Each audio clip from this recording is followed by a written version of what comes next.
नमस्कार।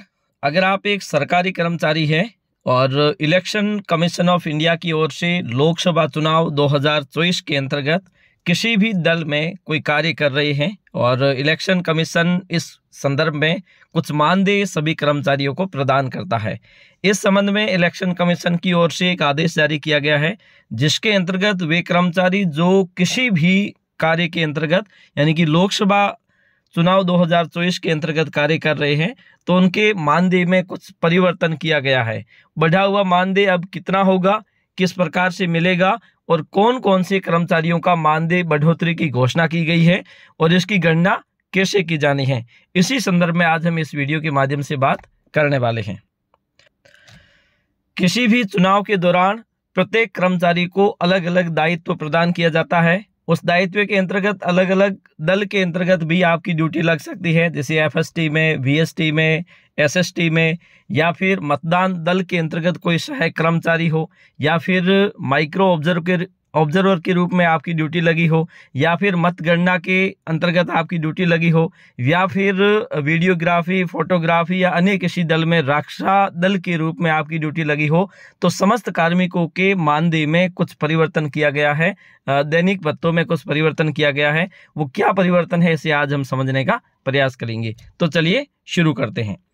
सबसे पहले किसके मानदेय में बढ़ोतरी की गई है, तो पहले दरअसल जो हम बात करेंगे कि माइक्रो ऑब्जर्वर है, उसका मानदेय पहले 1000 रुपये एक मुश्त दिए जाने का प्रावधान रखा गया था, लेकिन वर्तमान में जो होम वोटिंग का जो प्रावधान किया गया है उसके अंतर्गत माइक्रो ऑब्जर्वर का कार्य ज़्यादा दिन तक चलता है। तो ऐसी स्थिति में इस बार ये व्यवस्था की गई है कि पहले के 2 दिन के लिए तो आपको 1000 रुपये का मानदेय दिया जाएगा, लेकिन अगले प्रत्येक दिवस के लिए 500 रुपये प्रतिदिन के हिसाब से उसका मानदेय भुगतान किया जाएगा, जिसकी अधिकतम सीमा है वो 3000 रुपये होगी। मतलब पहले जो माइक्रो ऑब्जर्वर को 1000 रुपये एक मुश्त दिए जाते थे, अब उसे प्रतिदिन 500 के हिसाब से, मतलब प्रथम 2 दिवस का 1000 रुपये, उसके बाद में वो जितने दिन काम करेगा उतने 500 रुपये के दर से, लेकिन उसकी अधिकतम सीमा है वो 3000 रुपये होगी। मतलब 3000 रुपये से ज़्यादा किसी को भी इसका भुगतान नहीं किया जाएगा। अब दरअसल मतदान दल हो या फिर मतगणना दल हो, उसके अंतर्गत कुछ सहायक कर्मचारी होते हैं, उनको पूर्व में है वो दैनिक भत्ता 250 रुपये दिया जाता था, अब उसे बढ़ाकर 300 रुपये कर दिया गया। मतलब जो मतदान दल में हो या मतगणना दल में हो, जो सहायक कर्मचारी होंगे उनको अब दैनिक भत्ता कितना दिया जाएगा, 300 रुपये प्रति दिवस के हिसाब से दिया जाएगा। इसके साथ साथ दरअसल जैसे कोई भी ऐसे कर्मचारी जो रक्षा दल के अंतर्गत कार्य करते हैं, मान लीजिए किसी भी दल के अंतर्गत आप हो, एफएसटी में हो सकते हैं, वीएसटी में हो सकते हैं, और या फिर एसएसटी में हो सकते हैं, तो रक्षा दल के अंतर्गत कार्य करने वाले जो कर्मचारी है उनको अब जो दैनिक भत्ता है वो मिलेगा 400 रुपये प्रतिदिन के हिसाब से। जितने दिन आपने ड्यूटी की है उतने दिन का आपको प्रति दिवस 400 के हिसाब से इसका भुगतान किया जाएगा। पहले इसकी सीमा है वो 350 रुपये थी।